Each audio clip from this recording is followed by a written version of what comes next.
अभी हाल ही में आपने लोगों सुना होगा कि जो सैटर्न की रिंग है वो समय के साथ डिसअपियर हो रही है। क्या ये सच में कोई खतरे की बात है या जस्ट नॉर्मल है? इसके बारे में हम आगे बात करते हैं, लेकिन पहले ये समझते हैं कि आखिर ये सैटर्न की रिंग होती क्या है। दरअसल ये जो सैटर्न की रिंग आपको दिखाई देती है ये आइस और कुछ पार्टिकल से जो है वो मिलकर के बनी होती है। और दरअसल बात यह है कि जिस तरीके से हमारी जो अर्थ है वो अपने एक्सिस पे मूव करती है और तकरीबन 23 डिग्री एंगल बनाती है, उसी तरीके की जो सैटर्न रिंग होती है वो भी अपनी एक्सिस पे मूव करती रहती है। और जब वो अपने एक्सिस पे मूव करती रहती है तो एक एंगल पे वो हमें पूरी अच्छी तरह से दिखाई देती है, लेकिन जब वो 27 डिग्री पे पहुंचती है तो वो बिल्कुल दिखनी बंद हो जाती है, जैसा कि आपको वीडियो में दिखाई दे रहा है। 27 डिग्री आते ही ये बिल्कुल हमें एस से दिखाई देती है और इस तरीके के एंगल पे जो सैटर्न की रिंग है वो पूरी ना दिख करके हमें बिल्कुल या तो एक लाइन के जैसी दिखाई देगी या तो बिल्कुल जो है आपकी डिसअपियर दिखाई देगी। तो क्या सच में हम ये कह सकते हैं कि क्या ये परमानेंट हो जाएगा? जी नहीं, ऐसा नहीं है। ये 2-3 महीनों के बाद ये जो है वो नॉर्मल हो जाएगा, लेकिन हाँ, हमारे जो सैटर्न है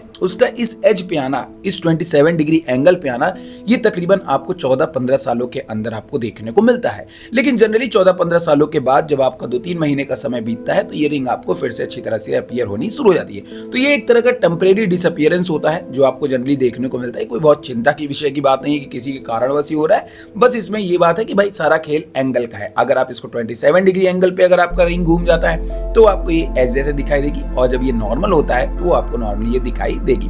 होपफुली इस इंफॉर्मेशन से आपकी सारी कंफ्यूजन दूर हो गई होगी। कंफ्यूजन दूर, वीडियो को लाइक करेगा, चैनल को सब्सक्राइब करेगा। मिलते हैं तब तक के लिए, बाय बाय।